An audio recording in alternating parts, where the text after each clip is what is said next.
Hey guys, welcome to Cards and Collectibles. Thought I'd share my personal collection. Kind of got back into cards just a few years back, but the one thing I really like to do is collect Hall of Fame rookie cards.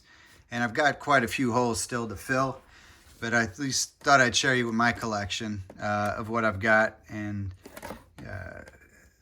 let me know what you guys think. But we'll start from oldest to newest members of the Baseball Hall of Fame. So in 1939, Bobby Doerr, PSA 5. It's a 1939 play ball. We got a 48 Bowman, Ralph Kiner, PSA 6.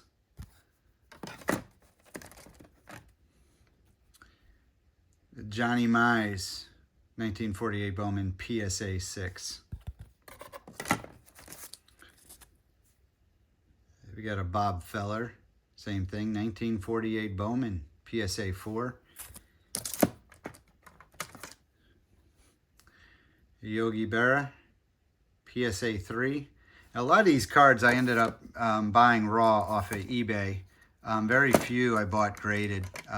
I always kind of like the challenge to try to find a raw card to get a good deal and then get it graded and maybe make a little extra coin on it, or at least increase its value. Again, this is my personal collection, and I just try to narrow it down. There's so many things you can do, but Hall of Fame rookie cards I thought are really cool. And then we got the Scooter, Phil Rizzuto, PSA 6, also 1948 Bowman. Enos Slaughter, PSA 8, off center.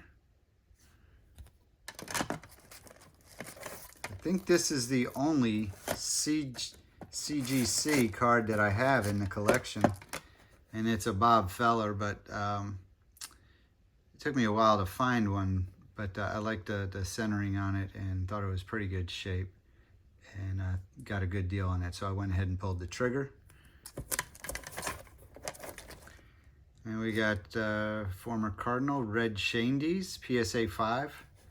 And I tell you what, when I kind of went into this, and no rule of thumb, obviously I was a lot to learn when I first got back into the collection with the graded cards, but I figured I was trying to find, if I could find cards from the 1940s, a PSA 4 or better, that was fair, and 5 or better with the 50s, 6 or better with the 60s, 7 or better with the 70s, and then 80s, some 8s are okay, but then I started to look at 9s and 10s.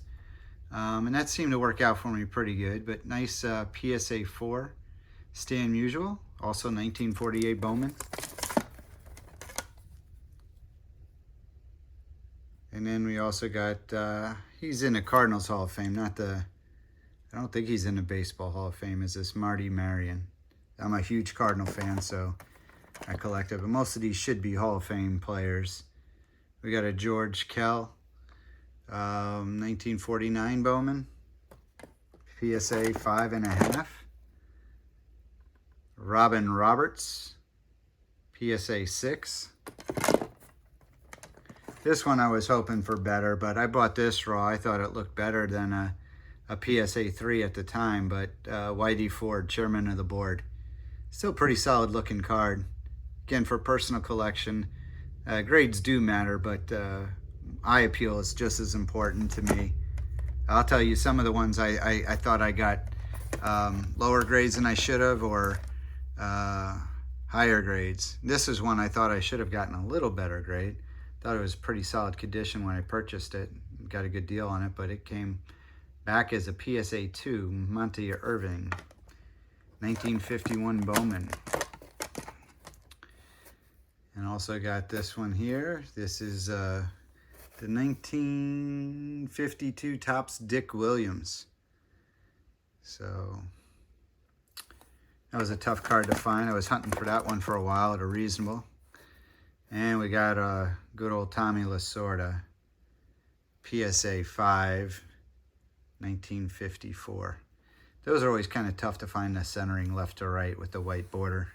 But again, we got another 54 What is this? Al K-Line. PSA 4.5. I love the vintage cards as much as the new cards are with the numbered, and a lot easier to get 10s, but these vintage cards are still pretty neat. And it, you know, holding you know, this is a 1955 Harmon Killebrew, so you're talking about a, you know, a 68-year-old card. That's pretty cool. Luis Aparicio, the shortstop for the Chicago White Sox, PSA 5. And when I first got back into it too, I didn't know a whole lot about the centering, or at least didn't pay attention to it as much as I do now. Don Drysdale, PSA 6, 1957. Bill Mazeroski. That's also a 1957, PSA 6. And a what was this one? 1957 as well, Whitey Herzog. Met him a time or two at Cardinals Legend Camp, and man, I could sit and listen to him tell baseball stories all night. Such a great man, knows so much about the game, and just an incredible storyteller. He's so captivating, and loved his stories that I've heard over the years. And we got another 1957 Frank Robinson, PSA 6. And right behind him is Brooks Robinson, 1957 PSA 6. Let's keep it going. 1957 Jim Bunning, PSA 6. So you see these are not too bad. Orlando Cepeda, the Bull, Baby Bull, PSA 7. That's a 1958. George Anderson, otherwise known as Sparky Anderson, PSA 8, off center, but still a sharp looking card, and that's also a 1959. Bob Gibson, awesome, 1959 Bob Gibson, PSA 5. We got a 1960 Carl Yastrzemski, PSA 6. I don't know if some of these cards would be graded higher now if I sent them in again, but why chance it? I'm pretty happy with them. They rarely come out of the box. I mean, this is the first time these cards have been out of the box in a few years, just to make this video. But 1960 Topps Willie McCovey, PSA 6.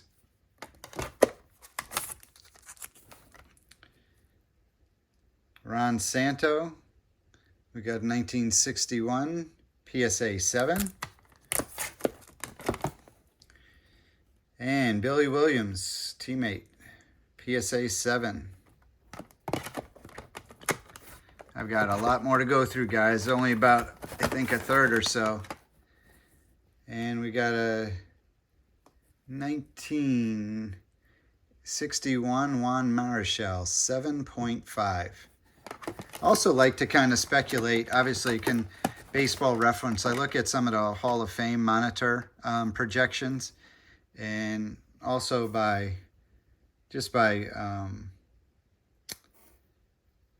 feeling, a gut feeling I have with some of these players that should be, you know, first ballot Hall of Famers or shoo-ins to make the Hall of Fame at some point. But this next one is a Gaylord Perry, 1962, PSA 6. And also PSA 7, Joe Torre. Now some of these guys get into managers, some as executives, some as players. But if they're in, I try to collect them. Some of the older guys I'm going to have to spend a lot of money on, but I don't have it at the time, so I'll just have to wait and fill the holes as I can. We got a Lou Brock PSA 6. Cubs fans are still mourning that trade. That was one of the worst in history. Again, we got a Tony La Russa, former Cardinals and A's manager, won a few World Series. We got 1964 PSA 8. we got a 1964 PSA 7 Phil Niekro.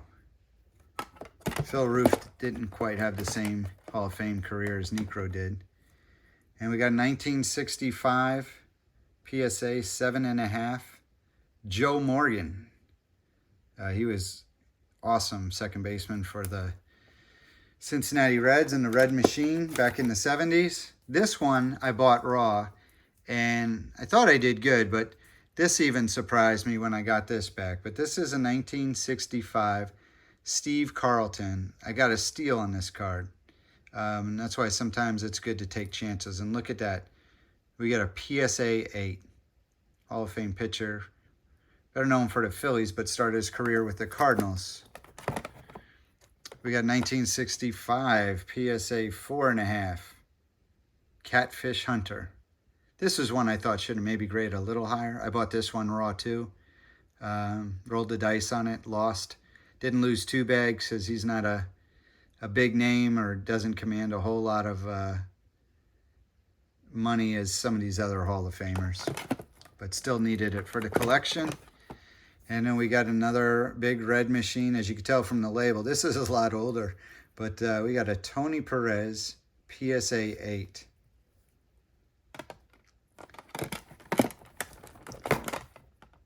'66 Baltimore Oriole ace Jim Palmer PSA 6. 1966 Fergie Jenkins PSA 6. So now that we're in the 60s, my goal again was to try to get them 6s or better. Most of them I think I was able to accomplish. Another 1966 PSA 6 Don Sutton. And moving on to 1967 Hall of Famer Rod Carew PSA 5. Now this next one I bought raw too, and I thought I got a great card, and it definitely graded a lot lower than I had hoped. But I got this for $100, and I still feel it's worth it because I know this is tough to find. It's only PSA 2, but a Tom Seaver rookie. I don't know how it graded a 2. I loved the centering on it was pretty solid. Corners might be a little fuzzy, but I don't know that it deserved a 2. Disappointed, but still came out ahead on this one. And it got a 1968 PSA 5 Nolan Ryan from the Miracle Mets 1969 team. The Ryan Express. 1968 Johnny Bench, another member of that Big Reds machine in 70s. That's kind of surprising, huh? When you think of Bobby Cox, you think of the Atlanta Braves. We got a 1969 Topps Bobby Cox PSA 7. Another 1969 Reggie Jackson 6.5. You know, it was a little easier back then. There was only a few types of baseball cards, you know, and then I think about early 80s is when Fleer and Donruss came onto the scene. He's one of the best arguing managers ever to manage in Major League Baseball. Earl Weaver, PSA 8. Big fan of the 3-run home run. And I always like these. If you ever hit on these, you know, with 3 rookies on one card, some of those are really cool. And this is obviously a 1969 Topps PSA 7 Raleigh Fingers.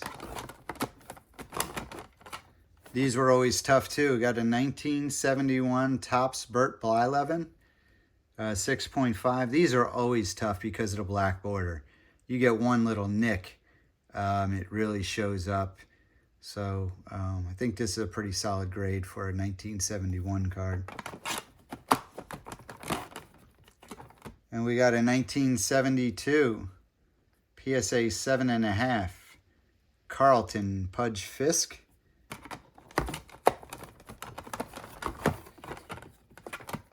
1973 Topps PSA 8, Goose Gossage. Here's another one I bought raw that I did okay. I thought it might do a little better. I thought it was definitely worthy of a 7, but 1973 PSA, what do I got here? PSA 6, Mike Schmidt. This would be one of the best third basemen, or maybe the best all-around third baseman ever play the game. This is another one I bought raw that did pretty good. It was a 1974 PSA 8, Dave Winfield.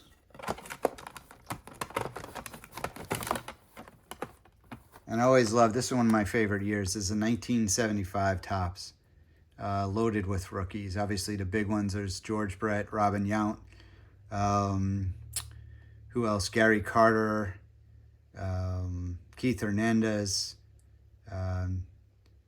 just loaded with good rookies. Now there's Robin Yount, PSA 8. And here comes the Brett. Bought that raw too. That's pretty solid. I love the color on this one. 7.5. Oh, and I forgot Jim Rice. He was also in that. So I always love these cards too, the quad rookies. Very cool. PSA 8. Gary Carter. PSA 8.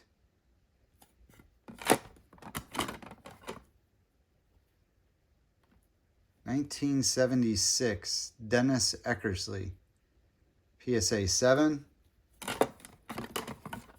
Another Cardinal great that the Cubs gave up on. They had a history of that with some of these Cardinal players. 1977 PSA 8, Bruce Sutter. Now this one was great. I bought this card for about 15 bucks raw, and I was so happy to get this grade back. Couldn't believe it. This was before he was inducted. Obviously felt pretty strongly that he would eventually get in. But it's a 1977 Andre Dawson rookie, PSA 9. That's tough to find. 1978 PSA 8. We got Eddie Murray, Steady Eddie. Another 1978. This one, Jack Morris. Another guy I think that got in with the Veterans Committee, but PSA 9. This is always a cool one too, 1978 PSA 8. We got Paul Molitor and Alan Trammell on the same card. And if you want, you could throw in UL Washington. That guy always had a toothpick in his mouth when he was out in the field. Played with the Cardinals. I think his double play tandem was Freddie Patek back in the 70s, late 70s. And my favorite player of all time. One of the nicest ball players I ever met. And he was just as nice as he was as good. We got a 1979 PSA 8, Ozzie Smith. I bought this card in a little card shop in New York for $5 and held on to it. If I would have sleeved it up and put it away, no telling what it would have graded. But this is one of the better centering ones I've found. And this guy I bought it from, I didn't have a whole lot of money at the time. He had a stack of them for $5. And I should have bought them all, but obviously a kid just delivering papers didn't have that kind of money to spend at the time. We got a 1980 PSA 8 Ricky Henderson, probably the greatest leadoff hitter of all time. And the only player to talk about himself in the third person. Another guy from the Veterans Committee. He was a really good ball player. I don't know if he was Hall of Fame worthy, but definitely a solid DH. PSA 9, 1981, Harold Baines. Next up, we have a 1981 PSA 9, Tim Raines. Tim Raines, it seemed like in the 80s, him and Ricky Henderson were always leading the National League and American League in stolen bases. These guys were absolutely incredible. Here's another Reigns rookie from 1981, but this one was from the traded set. I think wasn't the first year they offered it, but the first year that they continued to do it year after year after year, offering the traded set. So I think Fernando Valenzuela was in that one, and also Danny Ainge, basketball player for the Boston Celtics, was in that set. So that was kind of cool. And now we're getting the guys most people will know, even more current players. The 1982 Topps PSA 8, Cal Ripken Jr.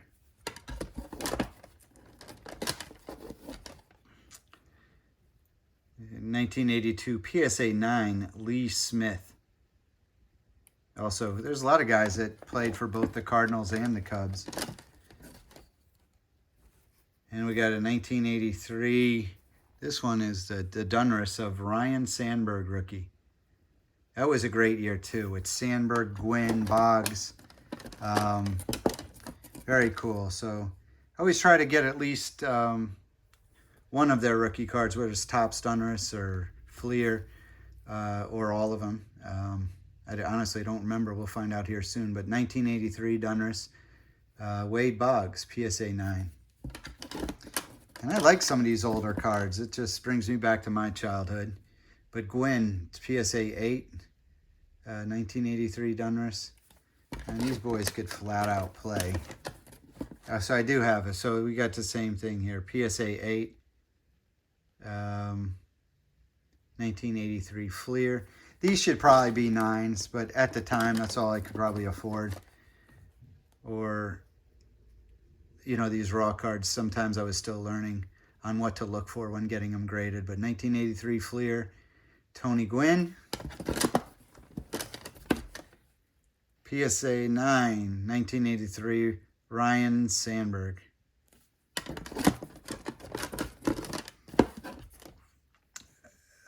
Topps 1983 Ryan Sandberg, PSA 8. PSA 9, Tony Gwynn, 1983 Topps. That's really when I started getting collecting. I think it was about 10 years old. I had a bunch, but obviously I didn't take great care of them. 1983 Topps, PSA 8, Wade Boggs. Some of these I should probably upgrade. I just bought them, graded them, put them away. And we got a 1984 Fleer update set, PSA 9, Kirby Puckett. This year was huge. I remember these sets still go for a lot of money because they got the Roger Clemens rookie card in there. That, and I've seen it go anywhere from $1,500 to $2,500 for a PSA 10. And it's up and down. I think eventually he will get into the Hall of Fame, and that'll probably only boost the value of the card. And here's another PSA 9 of Kirby Puckett, the 1984 Fleer update. Also have the 1985 Donruss PSA 9 of Kirby Puckett. PSA 9, 1985 Fleer, Kirby Puckett.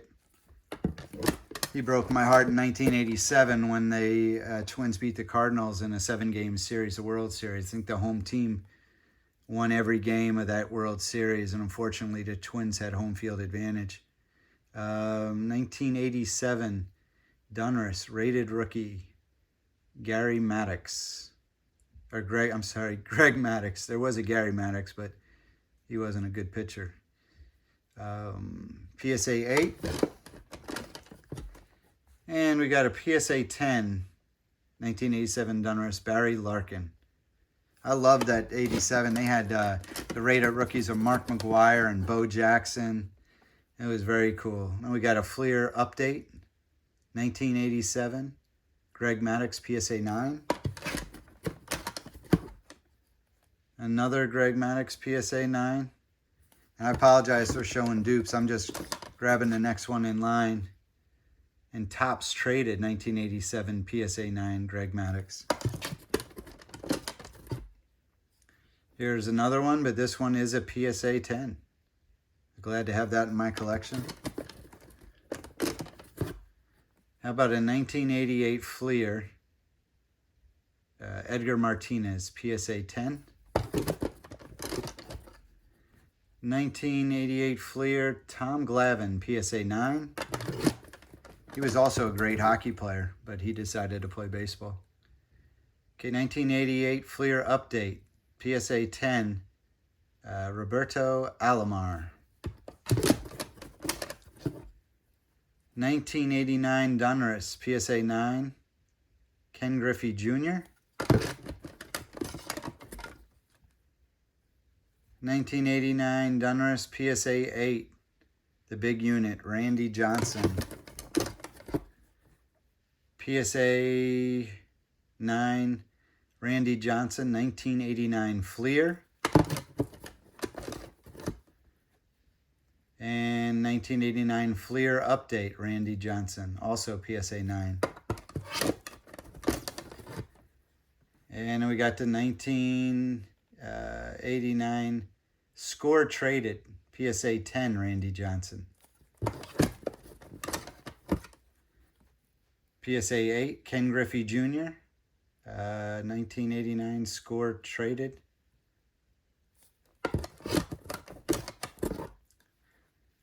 '89 Topps, Ken Griffey Jr. rookie, PSA 9.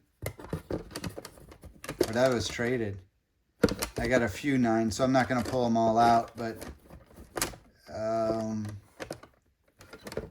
also Randy Johnson, Topps traded, PSA 9 from the 1989 traded set.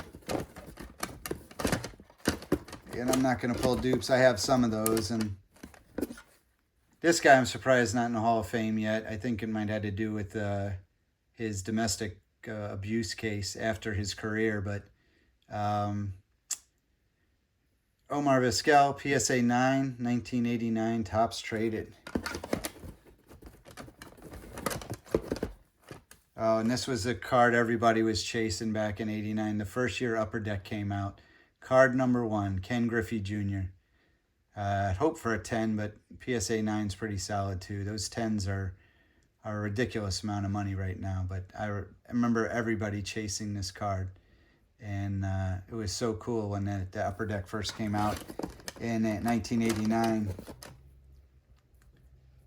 And we got a PSA 10, John Smoltz, Upper Deck rookies.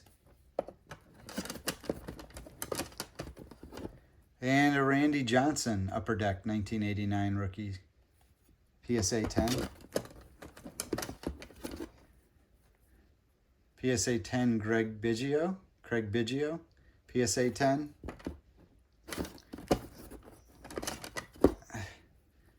And Omar Vizquel, 1989 Upper Deck. I believe this is the extended series. They went beyond. I think the original set stopped at 700 cards or so. So this one's numbered 787. So I think it was an extended series they offered. And we got the Big Hurt. This is the 1990 Leaf PSA 9. Leaf, that was pretty cool design. I think Larry Walker rookie card was that same year as well. Oh, and here it is. PSA 9, Larry Walker, 1990 Leaf. That guy was an unbelievable player too. 5-tool player. And then here he is in the Upper Deck, 1990 Upper Deck, PSA 10. And those Expos, they really turned out some great players, but they were more of a farm system for the major leagues, and they weren't able to keep their players very long. Guys like Rain Dawson, Gary Carter, Larry Walker, Pedro Martinez, Randy Johnson, list goes on and on. This one's a 1991 Topps. Chipper Jones, PSA 8. I've got a few of those, so I'm not going to pull them all.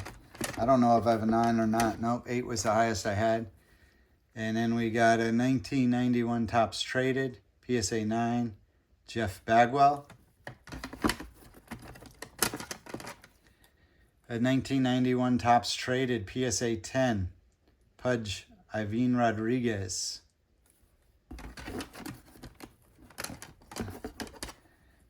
And we got a PSA 10, 1991 Upper Deck rookie, Chipper Jones. Larry. Another guy's borderline Hall of Fame. I don't think he ever won a Cy Young or had won 20 games. I know he won 19 a few times, but Mike Messina, Upper Deck 1991, PSA 10.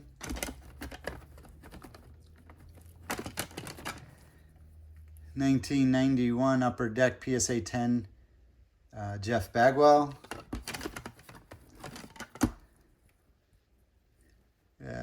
Same thing. This is 1991 Final Edition, PSA 9, Pedro Martinez.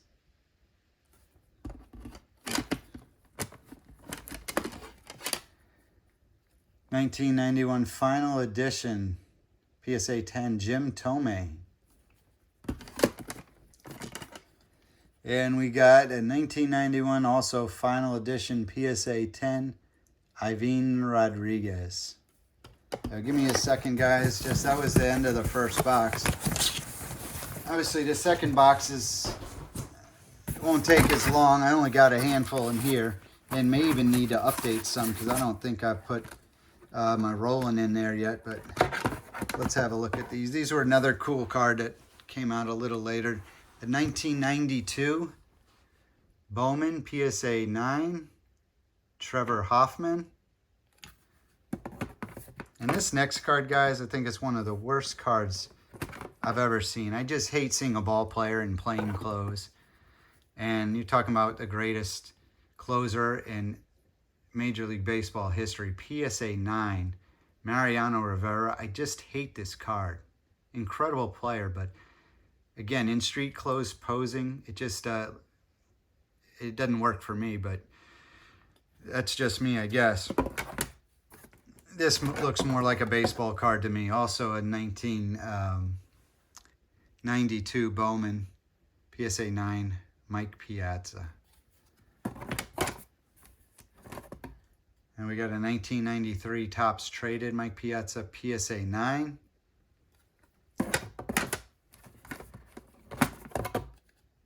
We got a 1993 Upper Deck PSA 9, Derek Jeter.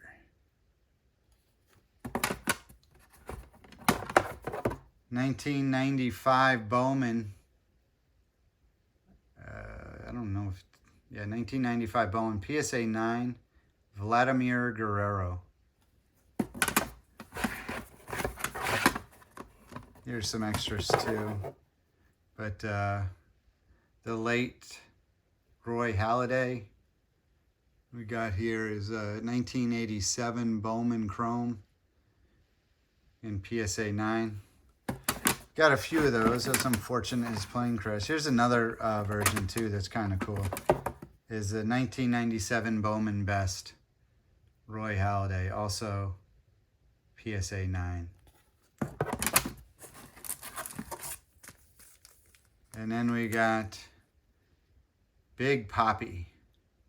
Look at that. His name is David Arias in this card, PSA 9. And this is the 1997 Fleer edition. David Ortiz came up with the Twins, but made his career with the Boston Red Sox. Definitely a fan favorite. And one of this year's inductees, Scott Rowland. We got a 1995 Bowman Best. These ones are tough to find too. But PSA 9. I have them in Griff somewhere. I'd have to dig it up. I also have a box of players that I feel pretty comfortable will make it in the Hall of Fame at one day. It's just a matter, you know, they have to wait out the 5 years or wait on the Veterans Committee to vote them in. But appreciate you guys' time. Hope you enjoyed the video. And I'll come back with another one with some of the cards of players I think, again, have a shot to be in the Hall of Fame in the near future. Until next time, guys, happy collecting.